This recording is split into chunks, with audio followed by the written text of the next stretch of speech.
Am I the a-hole for buying a hot tub after my brother's friends kept refusing to allow him or anyone else in their pool that my brother helped to buy? My brother Pete, 14, and his friends, C and J, both 14, got the idea in the middle of June to buy a pool for the rough summer we usually have because the local community pool was being shut down. When Pete or his friends couldn't convince anyone to buy it for them, they got motivated to work for it. Pete mowed lawns and did other yard work around the county, and the other two did their own work. After a few weeks, they pooled their money together and were able to buy a cheap above-ground pool. C and J's parents and I were really impressed and thought they deserved it after working for it. We all agreed to set the pool up in C's backyard because their backyard is the biggest. They filled it up and did all the work for it, and the first weekend it was available, Pete and his friends all hung out in the pool. The problem is, that was the only time Pete or Jay has been in the pool. C, apparently, is allowed to go in whenever, but nobody else. His parents have been asked multiple times, and they're always shot down. One time, Pete ended up sneaking into the pool while I was at work, and when C's dad found him out there, he came out and yelled at him. C was in the water too, according to Pete. He and Jay were obviously confused, so when I went to talk with C's parents about Pete sneaking into the pool, I asked why they weren't allowed in at all. C's dad kept harping on the fact that Pete went in without permission, which I understand, but what I don't understand is why whenever they are asked to come over and swim, they're never allowed to. They both explained it's a liability reason, meaning if anything were to happen to anyone in their pool, like if someone drowned, they don't want to be responsible, and it's easier to just not allow anyone but their son in the water. But these are teenagers, not toddlers, and they all know how to swim. At the end of the conversation, C's dad was like, "The pool is on my property, and we used our water to fill it up, so we decide what to do with it." I raised my voice a little bit by reminding them that they didn't buy that pool, it belongs to their son, my brother, and Jay. I understand that it's on their property, but it's unfair to gatekeep it from the people who helped to buy it. They wouldn't answer that and threatened that Pete wouldn't be allowed at their house at all if they were asked again, which Pete would hate to hear since he loves their house, so I left it at that. Pete was pissed, to say the least, and loved to rant to anyone who listened while gaming with his friends about the situation. He asked if they could really do that and if we should call the cops, but I told him let's not go that far yet, even though I agreed those people basically stole from him. But he and C have been friends for nearly 10 years and they do everything together, so I'd hate to see them be separated over something petty like this. So I came up with another idea. I went shopping online and found an inflatable hot tub for about the same amount of money they spent on the pool. It might have been just as petty, and I dipped a bit into my savings, but I bought it. Could I have bought the pool myself? Maybe, but at the same time, Pete wanted it badly and I got other things to worry about. He's learning to work for what he wants. And a hot tub's good for my back. Pete's been in the hot tub nearly every day since it's been set up. His friends are welcome inside it too. My only rule is they have to shower, at their own houses, before or after they get in it. It's big enough for about 5 people. Jay and C have been over a lot to go in the hot tub, and their parents have noticed. Jay's dad is totally okay with it and thinks that what C's parents are doing is bullcrap too, but he agrees that they still get their reward for all their work with the hot tub. C's parents, on the other hand, aren't too happy. C told me himself that he prefers being in the hot tub with his friends rather than swimming alone in his pool, and his parents don't understand that. I haven't spoken to them directly about this, but C has heard rants from his mom about how everyone thinks they're some kind of child-hating monsters for not allowing anyone in their pool that they didn't buy. It hasn't helped that Pete still loves to rant about it too, and he knows a lot of neighborhood kids who also come to dip in the hot tub. I do see C's mom at the store sometimes, but she doesn't make eye contact with me anymore. I know it was petty, but am I the a-hole? Edit, holy crap, this blew up a lot more than I thought. Thank you all for your input. I wanted to clear up some things in an edit. I'm a 30-year-old man. C's parents are pretty wealthy. I really don't think the water bill or anything they're paying for with that pool is going to break them. Yes, I know Pete is owed his money back for his pool. But we're on thin ice as is with C's parents, and I'd hate to make things even worse. He hasn't really asked about getting his money back. All he really wanted was to use the pool. No, small claims court is out of the picture right now. It'd be a waste of everyone's time and money, and, to be honest, the only people who aren't satisfied with this outcome are C's parents. I'm not going to vandalize the pool. Update 1, so the overall response I got to the last post was very unexpected, and I appreciate everyone's input. This has been a weird situation for everyone involved. I wanted to clarify something about the pool first.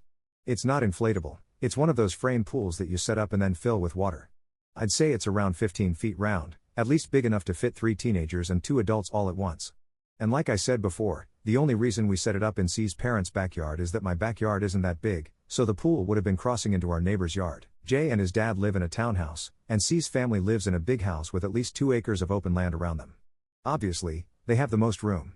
I couldn't believe the number of people who suggested draining the pool or slicing the pool open. I get the idea, but that thing cost the boys more than $400 altogether. Since I last posted, Pete and his friends have still hung out in the hot tub. Also, because people were curious, it wasn't on most of the time, so they still cooled off. They liked to leave it off and then turn it on when they got too cold. The ironic thing is that it's been raining this past week, so neither the pool nor the hot tub has been used much, but the effects of Poolgate are still in effect, as Pete and Jay were talking about how they could use the pool without having to deal with C's parents, who still never let them near it. The one thing nobody has done yet is call the police, because what's the point? There was no contract signed, the boys paid in cash, and we all mutually agreed to set it up in C's backyard. Legally, they're all clear to do what they want with it, especially because they use their water to fill it up. Ethically, they're a-holes, but legally, the police can't do anything if they claim that they bought it and we have no real proof that it was mutually owned. Jay's dad, who was angrier than I thought he was, actually ended up making several posts on Nextdoor and Facebook basically outing C's parents for stealing the pool. The Facebook post got some pretty good attention for a few days before he took it down, but suffice to say, a lot of our mutuals know about it now. I got a lot of messages asking about Pete, especially from the people he worked for. I didn't put in any of my own thoughts because, to be honest, I thought this was all behind us with the hot tub. But the more I thought about it, the more I understood that a hot tub wasn't enough. The boys worked hard for that pool, and they at least deserved their money back if they couldn't use it. But then, on Friday, Pete told me that C let him know that the previous night, he had to help his dad drain and dismantle the pool. It was only used sporadically and not for more than a month. C had to help his dad throw the whole pool in the neighborhood dumpster. We had to go over and check it out ourselves to believe it. Saturday afternoon, with Jay and his dad's help, all four of us managed to pull everything out of the dumpster and brought it back to Jay's house. They, as mentioned, don't have the room to set the pool up in their backyard, but they do have a shed, and Jay's dad is letting them store it there for the time being. Jay's dad has a pickup truck, so it wasn't that hard to transport it.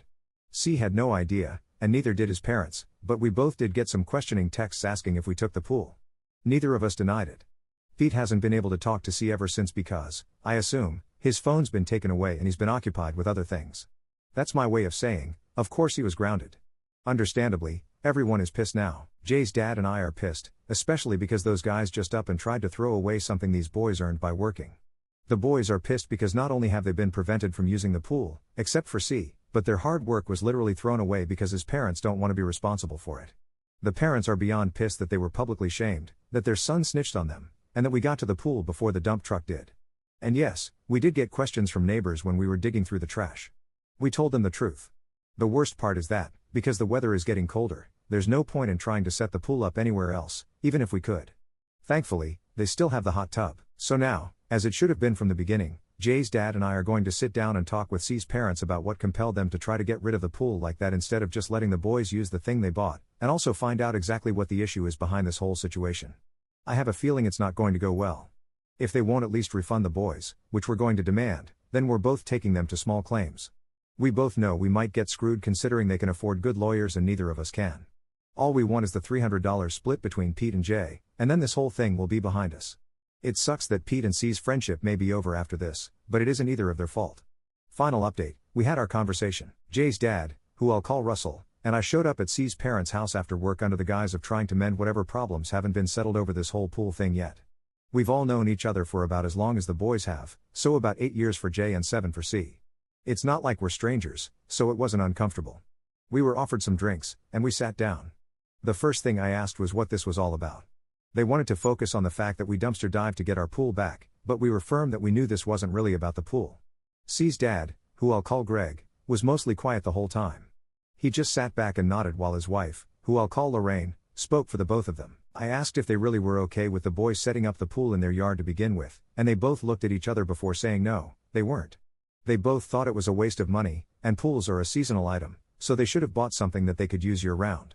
Russell said they should have said that when we all agreed, including them, to set it up. They said it made C happy, and they thought he deserved something he wanted for all his hard work. Lorraine mentioned that, at the end of the day, they felt pressured to do it. Then we got into the whole liability thing and whether that was really why they wouldn't allow anyone but C in the pool. Lorraine kept claiming yes, that was the reason, despite our attempts to tell her we could have worked something out if she wanted them supervised. It didn't matter. We both just wanted to give the boys what they worked for, and they were the ones preventing that. We wanted to know the truth about why. She went on to say that she wasn't happy with the idea of a pool in their backyard because, A, she was actually planning on building a greenhouse in the same space, and B, they were both concerned that having the pool would be a distraction. C would want to spend more time outside, in the pool, getting sunburned and all that, rather than staying inside and studying when school started. And this would give C's friends, including Pete and Jay, reasons to trespass on their property.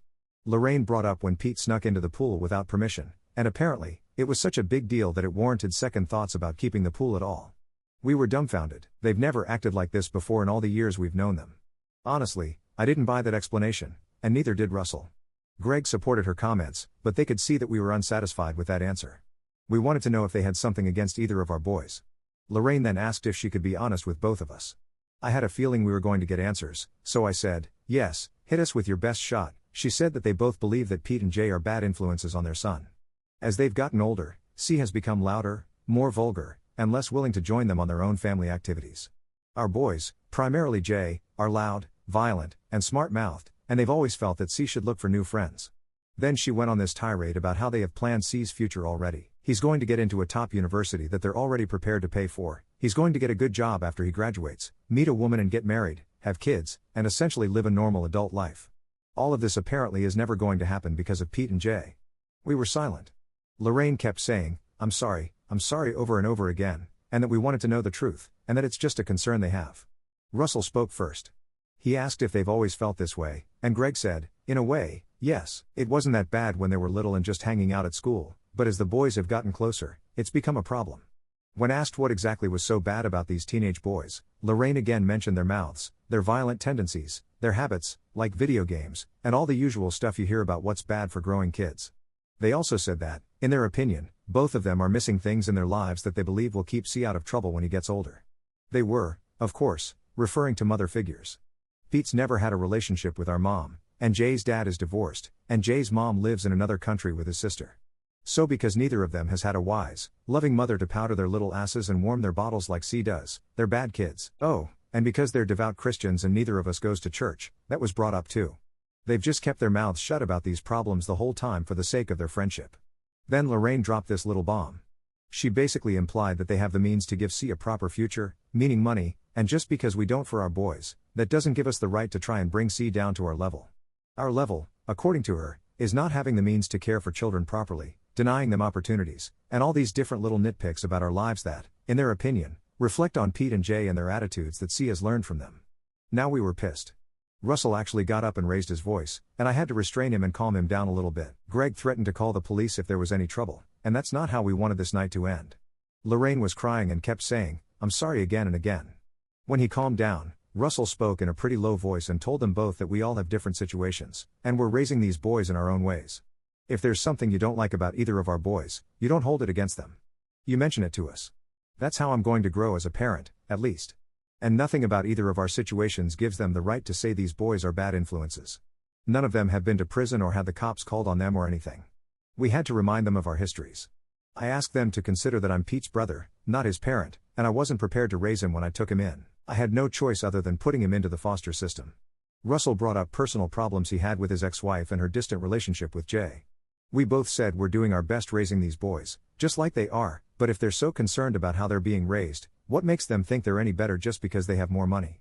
And if they want to compare our kids so badly, then let's do it. C is constantly on his phone because Lorraine always wants to know where he is and what he's doing. C doesn't like to stay home all the time. C always takes junk food from either of our houses. C would rather hang out with his friends in a hot tub than swim in a pool that was 4 times bigger. The only extracurricular activities C does for school are the ones his friends do. C was introduced to and now loves all these geeky things that Pete and Jay love, and he taught them things he likes. And why were the boys working together to buy a pool to begin with? Because they wanted another reason to hang out with each other despite the heat. And now, they were both silent. They had these ashamed looks on their faces, especially Lorraine, who just kept crying. Now, on to the main point. Gatekeeping the pool and then throwing it away when it wasn't being used by the one person they let inside. It wasn't how they were going to treat these boys anymore. Not ours, and not theirs. That's when Greg asked if we were going to tell them how to parent their kid now. Russell and I both emphasized that the way they're treating C is actually setting him up for failure in his life. He already has self-esteem issues being a teenager, he needs to be able to make his own choices. When asked what choices, I asked if they were sure he even wanted to go to college when he got older. Greg said he won't have a choice. They've worked too hard to let him pass up any opportunity just because he was influenced to do something different, and that's what they're trying to avoid with Pete and Jay. They were on board with him working, but helping to buy a pool wasn't what they had in mind. I asked what exactly they expected him to buy with the money, and they didn't really have an answer, just something different. Suffice it to say, this wasn't a nice conversation, and we excused ourselves before either of us said anything we'd regret or did something that warranted the police being called. Because, believe me, we both felt like punching Greg. We never demanded anything from them or threatened legal action like I mentioned in my last post. I kind of said that out of anger, so I apologize for that. Russell and I spent a while in his truck just talking about what we could do. What they've done and said wasn't cool, but we had to be careful. We can't control how they raise C, but they can try to control who C can hang out with. They have every right to ban Pete and Jay from their house if they want to. They don't have to pay for his extracurriculars if they don't want to. They could even move houses if they want to. At the end of the day, it was all about keeping the peace between the boys, which hasn't been a problem because they're all on the same page. In fact, Russell and I both agreed that the boys were behaving more maturely than any of us were, and we laughed at that. So, for right now, we're going to spend some time thinking about what else we could do. If anyone has any advice, I'd love to hear it. But the one thing I know we have to do is talk to Pete and Jay, and if possible, talk to C. His parents can try all they want to, but C's a smart kid, and grounding him isn't going to keep him from staying in contact with his brothers, and I have a strong feeling he's got some interesting things to say about his parents. But again, we're not doing anything until we have solid proof and a solid plan.